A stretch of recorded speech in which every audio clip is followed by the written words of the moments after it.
Good morning guys. आप सब कैसे हैं? आई होप आप सब अच्छे होंगे। गाइस आज हम इकोनॉमिक्स का बैंकिंग चैप्टर शुरू करने जा रहे हैं, जो कि नॉर्मल वे में भी बहुत ही इंटरेस्टिंग और नॉलेजेबल है, और साथ में ट्वेल्थ क्लास के लिए तो इम्पोर्टेंट और इंटरेस्टिंग है ही। तो आइए बिना देरी के शुरू करते हैं। बैंकिंग स्ट्रक्चर को दो पार्ट्स में डिवाइड किया गया गाइस। एक तो कमर्शियल बैंक और दूसरा सेंट्रल बैंक। कमर्शियल बैंक जिसमें कि government bank, private sector bank या फॉरेनर बैंक, ये जितने भी मतलब आरबीआई को छोड़कर जितने भी बैंक आते हैं वो इसके अंतर्गत आते हैं। जैसे गवर्नमेंट बैंक में एसबीआई या पीएनबी, प्राइवेट सेक्टर में आईसीआईसीआई या एचडीएफसी बैंक, और फॉरेनर बैंक में सिटी बैंक आ गया। इसके अलावा भी जैसे आरआरबी है या शेड्यूल नॉन शेड्यूल बैंक, ये सारे कमर्शियल बैंक के अंतर्गत आते हैं। तो गाइज आप सबको पता होगा कि जो कमर्शियल बैंक है उनका मेन पर्पस होता है क्रेडिट क्रेडिट क्रिएट करना। और क्रेडिट क्रिएट करने का मतलब होता है कि एक्सेप्टिंग डिपॉजिट, मतलब कि लोगों के पैसे को अपने पास डिपॉजिट करना। और उसके बाद दूसरा जो काम होता है वो होता है लोन प्रोवाइड करना, यानी कि लोगों को लोन देना। मतलब कि जो पैसा आप डिपॉजिट करते हैं बैंक के पास, वो बैंक अपने पास नहीं रखती है।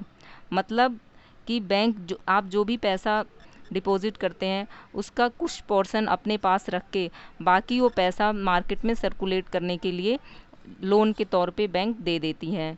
उसके बाद बात करते हैं सेंट्रल बैंक। हमारे इंडिया में सेंट्रल बैंक को आरबीआई बोलते हैं, और आरबीआई का मेन पर्पस है क्रेडिट कंट्रोल। क्रेडिट कंट्रोल का मतलब होता है कि क्रेडिट मतलब मनी सप्लाई। मनी सप्लाई का मतलब है कि हमारी इकनॉमी में पैसे का सर्कुलेशन कितना है। मतलब अगर पैसे का सर्कुलेशन ज़्यादा होगा तो भी बेकार है हमारी कंट्री के लिए, और अगर पैसे का फ्लो कम है तो भी बेकार है। क्योंकि अगर पैसे का सर्कुलेशन ज़्यादा है तो इन्फ्लेशन होगा, और अगर पैसे का सर्कुलेशन कम होगा तो इसका मतलब डिफ्लेशन होगा। मतलब कहने का मतलब ये है कि अगर मतलब मनी सप्लाई अगर इकनॉमी में ज़्यादा है, इसका मतलब है कि जैसे मान लीजिए कि लोगों के पास पैसा ज़्यादा है तो लोग सामान को ज़्यादा खरीद कर सकते हैं, यानी कि परचेसिंग पावर भी ज़्यादा होगी। जब परचेसिंग पावर ज़्यादा होगी तो डिमांड बढ़ेगी, बट सप्लाई उतनी उसके अकॉर्डिंग बढ़ नहीं रही है। जितनी डिमांड है उतनी सप्लाई नहीं बढ़ रही है, यानी सप्लाई बराबर है, यानी कि सप्लाई उतनी ही है, डिमांड बढ़ रही है चीज़ों की। तो इस वे में क्या होगा कि प्राइस और बढ़ता जाएगा, प्राइस और बढ़ता जाएगा, और जब प्राइस बढ़ता जाएगा उसी को बोलते हैं इन्फ्लेशन। तो ये भी हमारी कंट्री के लिए, कंट्री की इकोनॉमी के लिए बेकार है। तो इस वजह से इसको भी आरबीआई कंट्रोल करती है। और सेकेंडली इसके अपोजिट, कि अगर इसी तरीके से मान लीजिए कि लोगों के पास पैसा कम है, ठीक है, लोगों के पास पैसा कम है, लोगों इसलिए लोगों की परचेजिंग पावर भी कम है, यानी कि चीज़ों को कम खरीद सकते हैं। जब चीज़ों को कम खरीदेंगे इसका मतलब कि डिमांड कम हो रही है। पैसा कम है इसलिए लोग चीज़ों को कम खरीदेंगे। अब चीज़ों को कम खरीदेंगे और मार्केट में जो सप्लाई है, यानी चीज़ें जो बन रही है वो ज़्यादा मतलब कि ज़्यादा है। डिमांड कम है, सप्लाई ज़्यादा है। इसका मतलब है कि क्योंकि लोग चीज़ों को खरीद ही नहीं रहे हैं और मार्केट में वो चीज़ ज़्यादा है, इसका मतलब है कि प्राइस कम होती जा रही है। जब प्राइस कम होती जाएगी, मार्केट में कम होती जाएगी, कम होती जाएगी, तो ये जो सिचुएशन है उस सिचुएशन को बोलते हैं डिफ्लेशन, और ये भी हमारी इकनॉमी के लिए बेकार है। तो इस वजह से जो आरबीआई है ये दोनों चीज़ों को मेंटेन करता है, और इसी को बोलते हैं मनी सप्लाई। उसके बाद बात करते हैं फंक्शन ऑफ कमर्शियल बैंक। ये ट्वेल्थ क्लास के लिए बहुत ही ज़्यादा इम्पॉर्टेंट है पेपर के पॉइंट ऑफ व्यू से। जो कमर्शियल बैंक के जो फंक्शन है वो दो टाइप्स के हैं, एक तो प्राइमरी फंक्शन और एक सेकेंडरी फंक्शन। प्राइमरी फंक्शन में क्या है,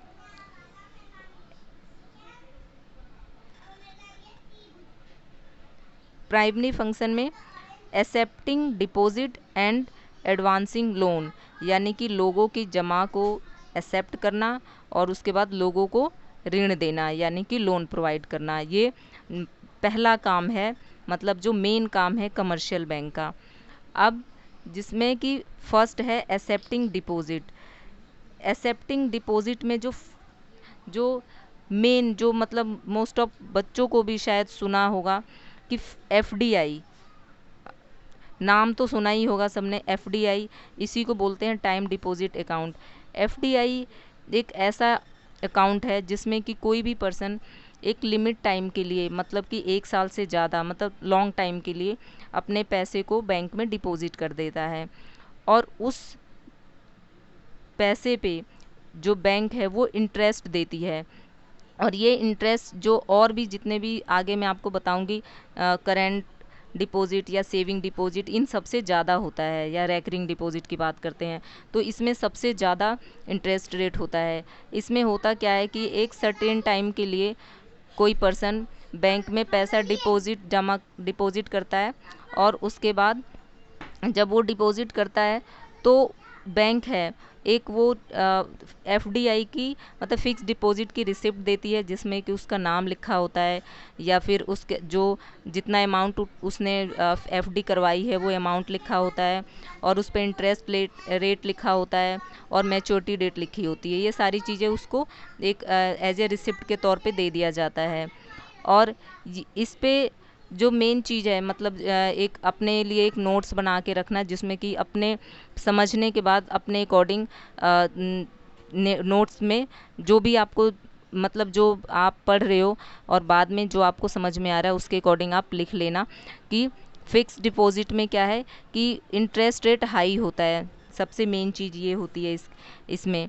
और अगर इसमें क्या होता है कि इसमें क्या होता है कि अगर एक कोई पर्सन सर्टेन पीरियड से पहले अगर अपने पैसे को विड्रॉ करवा लेता है बैंक से, तो उस पर जितना इंटरेस्ट लिखा होता है, मतलब जिस परसेंट पे, जिस रेट पे इंटरेस्ट ये दिया रहता है कि भाई इतना 6% के अकॉर्डिंग मिलेगा, तो इसमें से कुछ परसेंट इंटरेस्ट काट के फिर रिटर्न, मतलब कि मैच्योरिटी में जितना मिलना चाहिए उतना नहीं मिलता, बल्कि इससे कम में मिलता है। ठीक है। सेकंड, करंट और डिमांड डिपॉजिट अकाउंट, यानी करंट डिपॉजिट अकाउंट और इसी को बोलते हैं डिमांड डिपॉजिट अकाउंट। जनरली ये एक बिजनेसमैन या जैसे बिजनेस फॉर्म ओपन करवाती है, जिसमें कि जैसे आपको भी मालूम होगा कि एक बिज़नेस में एक दिन में कितने सारे ट्रांजैक्शन होते हैं, तो जनरली ये बिज़नेस पॉइंट ऑफ व्यू से ये अकाउंट ओपन करवाया जाता है।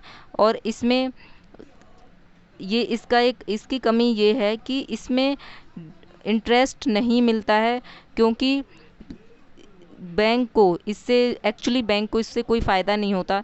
क्योंकि अगर किसी पर्सन ने अगर बैंक में डिपॉजिट कराया 5 लाख रुपीज़, और उसने उसी दिन वो 5 लाख रुपीज़ निकाल लिया, तो इसका मतलब है कि अगर मैं बात करूं कि कमर्शियल बैंक, इनका मेन मोटिव ही होता है कि सर्कुलेट के साथ साथ प्रॉफिट अर्न करना।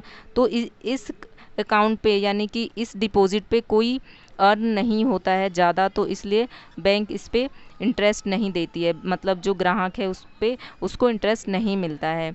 उसके बाद saving deposit account. Saving deposit account जो कि आम लोग जो अपनी छोटी छोटी जो सेविंग होती है उसको, चाहे वो मंथली है या 6 मंथ पे, या जब भी या जितनी बार भी वो बैंक में डिपॉजिट करते रहते हैं।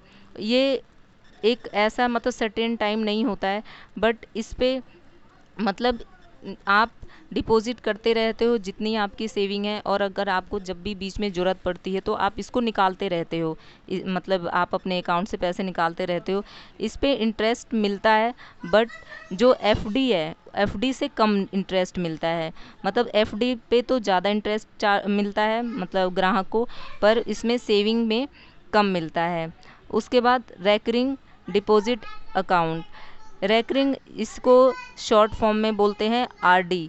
आरडी का मतलब होता है जैसे कि एक सर्टेन पीरियड के लिए, मतलब एक निश्चित पीरियड के लिए, चाहे वो 12 महीने या 12 महीने मतलब 1 साल या 2 साल या 3 साल या जितने भी 4 साल 5 साल, एक सर्टेन टाइम के लिए कोई पर्सन क्या करता है कि एक फिक्स्ड अमाउंट हर महीने डिपॉजिट करता रहता है, और एक उस सर्टेन पीरियड के बाद उसको इंटरेस्ट मिलता है। मतलब ये है कि अगर मान लीजिए कि अगर कोई पर्सन 1 साल के लिए 1 ईयर 1 ईयर के लिए डिपॉजिट कराता है, कि मतलब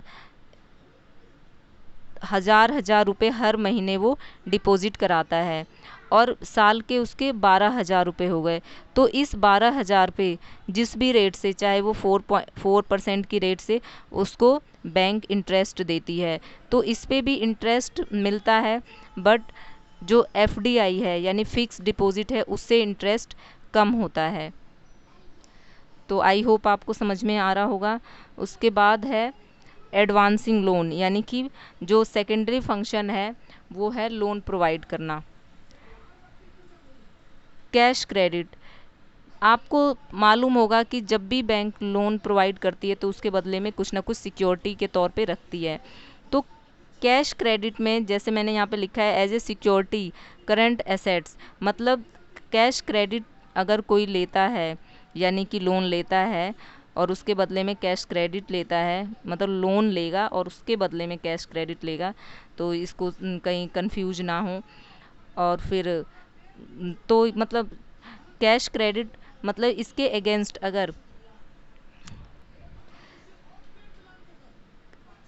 as a security current assets, जैसे स्टॉक हो गया, शेयर्स हो गया, बॉन्ड हो गया, मतलब कि इसमें फिक्स एसेट को सिक्योरिटी के तौर पे नहीं रखा जाता है, यानी कि जो कन्वर्ट हो जाए करंटली, मतलब बहुत जल्दी कैश में कन्वर्ट हो जाए, उसी को सिक्योरिटी के तौर पे रखा जाता है।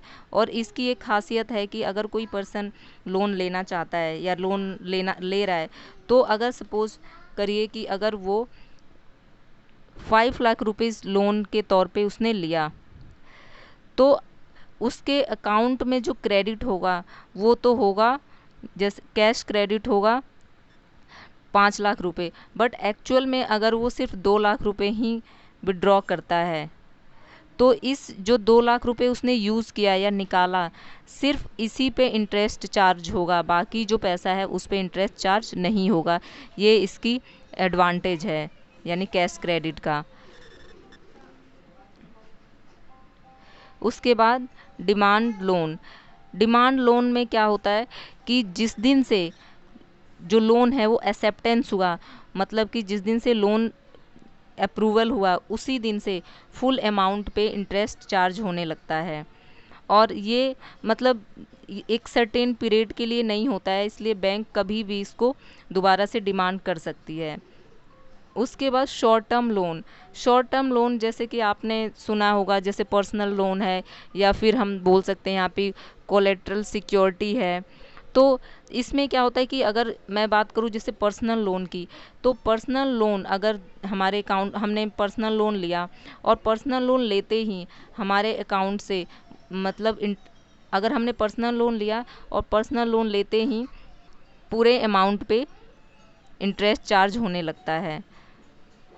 मतलब इसमें मेन पॉइंट मतलब समझने वाली ये है कि पर्सनल लोन या कोलेटरल सिक्योरिटी है, उसके अगेंस्ट अगर जो भी पैसा लोन लेते हैं, तो लोन लेते ही फुल अमाउंट पे इंटरेस्ट लगना शुरू हो जाता है।